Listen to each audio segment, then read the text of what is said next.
Bismillahirrahmanirrahim. Assalamualaikum warahmatullahi wabarakatuh. Di video ini pada subtema 1 pembelajaran 4 tema 1 ya kelas 5 kita akan belajar di IPS PPKN Bahasa Indonesia. Sebelum lanjut ya, setelah kalian akan melakukan suatu hal, angka baiknya kita harus rajin cuci tangan untuk menjaga kesehatan dan kebersihan anggota tubuh kita ya. Nah, pada awalan pertama kita akan belajar tentang kondisi geografis Indonesia. Nah, ini adalah bentuk negara kita ya. Sebagaimana kalian ketahui bahwa negara Indonesia itu adalah negara kepulauan. Artinya banyak sekali daerah-daerah atau tempat-tempat yang sangat beragam ya. Sangat beragam karena terpisah oleh dataran lain dengan dataran lainnya. Nah, per tanggal tahun 2019 itu tercatat ada 17.466 pulau di Indonesia itu ya. Kemudian ada luas negara Indonesia itu adalah 1.905 juta kilometer persegi. Itu yang tercatat ya. Sangat luas sekali, sangat banyak sekali pulaunya ya. Nah, maka dari itu pasti banyak sekali keberagaman dalam kondisi geografisnya. Ya, kita bahas dulu. Setiap pulau memiliki geografis yang berbeda. Apa sih geografis itu? Nah, geografis itu adalah tempat-tempat yang memiliki kondisi tertentu yang tidak dimiliki oleh kondisi tempat lain. Contohnya pantai, ya itu adalah kondisi geografis. Setelah itu hutan, pegunungan, dataran rendah, dataran tinggi. Semua kondisi geografis ini kondisinya sangat berbeda, ya. Kita teruskan. 5 pulau terbesar di Indonesia. Nah, ada dari 17.466 pulau ini yang terbesar itu hanya ada 5 ya. Yang terbesar itu hanya ada 5. Apa saja kita bahas ya. Ada virus corona. Oh, cepat. Nah. Yang pertama ini pulau apa? Yo, ditebak. Kalau yang tahu sebutkan saja. Ini adalah Pulau Sumatera ya. Pulau Sumatera itu luasnya 473.481 km persegi ya. Dan jumlah penduduknya adalah 50,37 juta yang diambil data pada tahun 2010. Kemudian yang kedua, apa ini? Pulau Jawa ya. Nah, Pulau Jawa ini kalau misalkan yang tempat tinggal kita ini Pulau Jawa. Ini adalah Provinsi Banten, ini DKI Jakarta, ini Jawa Barat, ini Al-Islah di sini ya. Ini Jawa Tengah, di sini Jawa Timur ya. Ini Jawa Barat. Nah, Jawa Barat, ini Jateng, Jawa Tengah, ini Jatim, Jawa Timur ya. Ini DKI Jakarta, ini Banten ya. Nah, luasnya itu 128.247 km persegi, luas Pulau Jawa. Kemudian jumlah penduduknya adalah 141 juta ya pada tahun 2012 datanya. Sangat banyak ya, sangat padat sekali. Kita teruskan. Terus selanjutnya ini ada pulau apa? Pulau yang di sebelah utaranya Pulau Jawa itu ada Pulau Kalimantan ya. Pulau Kalimantan ini daratannya menyatu dengan negara Brunei dan Malaysia ya. Ini Brunei di sini ya, Malaysia di sini ya. Nah, luas Pulau Kalimantan itu adalah 743.330 km persegi dan memiliki jumlah penduduk 21.258.000 ya pada data pada tahun 2014. Kemudian ini pulau sampingnya Pulau Kalimantan, sebelah timurnya Pulau Kalimantan itu ada Pulau Sulawesi ya. Sulawesi memiliki luas 174.600 km persegi dan jumlah penduduknya 17,36 juta yang diambil datanya pada tahun 2010 ya. Nah, sebenarnya Pulau Sulawesi ini memiliki bentuk yang sangat unik ya. Kita lihat aja seperti itu bentuknya. Kita teruskan. Nah, ini sebelah timurnya lagi Indonesia, atau di terdepannya Indonesia bagian timur. Ini ada Pulau Papua ya. Pulau Papua memiliki luas 314.036 km persegi. Nah, sebenarnya Pulau Papua ini adalah pulau yang paling besar ya. Kalau dilihat dari bentuknya, ini pulau paling besar dari pulau-pulau yang lain. Nah, memiliki jumlah penduduk 3.486 juta ya. Ini jumlahnya sedikit jumlah penduduknya ya.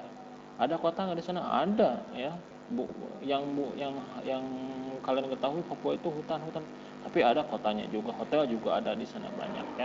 Sama seperti daerah-daerah di pulau lain ya. Nah, hanya saja di Pulau Papua ini jumlah penduduknya sedikit ya. Teruskan. Nah, ini bentuk negara Indonesia yang memiliki 17.466 pulau ya. Nah, di antara kelima tadi pulau ini satu, ini kedua, ketiga, keempat, kelima ya. Nah, di sini juga ada di sini pulau-pulau yang kecil ya, tapi sangat kecil sekali ya. Sini. Kenapa Bapak bahas ini? Indonesia negara kepulauan itu akan memiliki sekali banyak keberagaman, karena daerah satu dengan daerah yang lainnya terpisah. Otomatis karena terpisah, akses komunikasi akses menuju daerah satu dengan daerahnya hanya di pulau ini saja. Misalkannya di Jawa Barat ini saja. Nah, aksesnya dia di sini aja gitu. Jadi otomatis dia akan memiliki kebiasaan sendiri dengan daerah lain di sini, di Kalimantan misalkan ya. Seperti itu. Di Sumatera juga sama. Jadi nanti akan memiliki kebiasaan atau keberagaman lainnya. Dan khususnya untuk kondisi geografis ya. Nah, perlu kalian ketahui bahwa negara Indonesia itu adalah seperti halnya suatu rumah. Maksudnya begini, di dalam rumah itu pasti ada yang namanya ruang tamu ya. Misalkan di sini ruang tamu, ini ada ruang utama, TV, di ruang TV di sini ada kamar, di sini ada dapur kayak gitu. Nah, artinya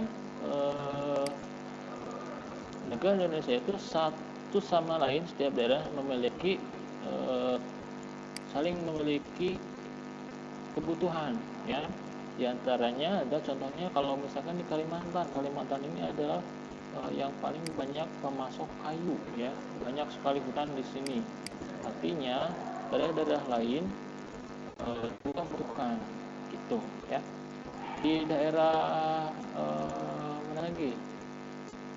Banyak di Gresik, di sini daerah ini banyak sekali kebutuhan yang daerah lain juga butuh. Seperti itu ya. Kemudian untuk wisatanya di daerah Pulau Bali ada gitu ya. Seperti itu. Terus. Nah, setelah kita membahas sedikit tentang kondisi geografis, coba kalian buat kesimpulan sedikit saja ya, tidak usah banyak. Buat kesimpulan kondisi geografis wilayah Indonesia secara umum. Jadi gini, Indonesia tuh yang tadi setelah kita bahas, gimana sih menurut kamu gitu ya? Indonesia itu ternyata seperti ini. Kamu tulis aja. Tulisnya di buku catatan tematik ya. Buat kesimpulan, tidak usah banyak-banyak tentang kondisi geografis Indonesia. Ya, itu untuk yang IPS. Sekarang kita beralih ke Pancasila, ke PPKN ya. PPKN yang pertama kita akan bahas adalah nilai-nilai luhur Pancasila. ya. Nilai Pancasila ini berlandaskan Pancasila, yaitu yang ketuhanan Maha Esa, kemanusiaan yang dia berada, persatuan Indonesia, kerakyatan yang itu sampai keadilan sosial bagi seluruh. Nah, kita akan bahas dulu yang persatuan Indonesia. Yang kita bahas adalah tentang gotong royong. Ya, gotong royong itu apa sih? Ya, pernah nggak kalian lihat kalau di lingkungan rumah kalian ada yang bapak-bapak setiap hari libur itu ada yang suka berkumpul membersihkan tempat umum, contohnya jalan, selokan-selokan, sungai-sungai di dekat rumah. Nah, itu adalah contoh gotong royong, ya, contoh gotong royong di masyarakat. Kemudian ada lagi yang kalau misalkan yang lagi bangun rumah nih, lagi bangun rumah, tetangga yang pinggir rumahnya suka bantuin, atau ada yang mau pindah rumah, saling ngebantuin. Nah, itu adalah contoh gotong royong, ya, contoh gotong royong memutuskan. Nah, apa sih manfaat gotong royong sebenarnya? Nah, kita bahas satu-satu, ya. Yang pertama, pekerjaan cepat selesai. Coba kalau kamu ngerjain sendiri, otomatis pekerjaan itu waktunya akan sesuai dengan apa yang kamu kerjakan, ya. Kalau misalkan pekerjaannya dibantu oleh orang banyak, otomatis cepat selesai, ya. Yang kedua, pekerjaan yang berat menjadi ringan. Nah, ketika kamu membutuhkan tenaga yang sangat besar, otomatis kamu akan meminta bantuan orang lain, ya. Nah, ketika sudah ada bantuan, otomatis pekerjaan semakin ringan, ya. Memupuk persatuan dan kesatuan. Nah, di daerah lain itu ada yang namanya kalau misalkan pindah rumah itu sampai semua warganya ikut membantu, ya, ikut membantu menggotong rumah. Ada pindahan yang rumahnya digotong, benar, itu pindah rumah tuh rumahnya pindah, ada di daerah di Indonesia, ya. Kemudian selanjutnya menghemat biaya, betul, ya, menghemat biaya lebih ringan. Kemudian menumbuhkan rasa sosial. Dari gotong royong, dari saling membantu, ya, ketika satu orang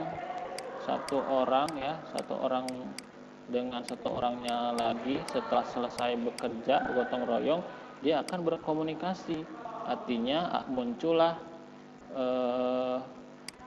kehidupan sosial, ya, muncullah rasa sosial seperti itu. Kemudian menumbuhkan rasa percaya diri. Menumbuhkan rasa percaya diri, jadi pede lah gitu, ya. Kemudian selanjutnya menumbuhkan semangat bekerja. Kalau sendiri malas, ya, kalau barengan pasti seru itu, ya. Kemudian tidak individualis. Apa tuh individualis itu sendiri aja gitu, apa-apanya sendiri, nggak mau berkumpul sama orang lain, nggak mau bersosialisasi. Itu kalau misalkan dengan gotong royong itu kita mulai menumbuhkan rasa sosial yang dibahas yang ini, ya. Jadi tidak individualis, ya. Begitu untuk manfaat gotong royong. Penjelasan selebihnya ada di buku tematik, ya. Nanti kamu bisa baca-baca saja. Oke, kita ke bahasa Indonesia.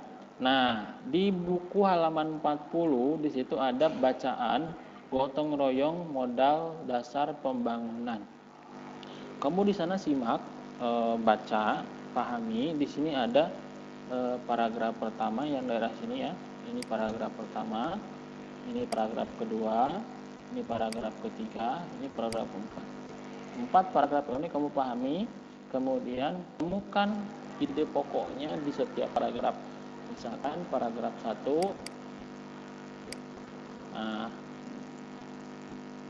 gotong royong merupakan modal dasar terciptanya suasana kemasyarakatan yang harmonis, gitu, ya. Misalkan paragraf 2 apa? Diisi seperti itu, ya. Nah, sudah dibahas bagaimana cara menentukan ide pokok di video sebelumnya yang di video Pak Seno, ya, sudah dibuat caranya seperti apa. Nah, temukan ide pokok dari teks di samping dan tuliskan pada tabel halaman 44. Sederhana saja, ya, simpel saja, tidak usah banyak-banyak. Kemudian kita usai, ya, videonya sampai sini saja. Alhamdulillahirabbil alamin. kita cukupkan dulu. Terima kasih. Wassalamualaikum warahmatullahi wabarakatuh.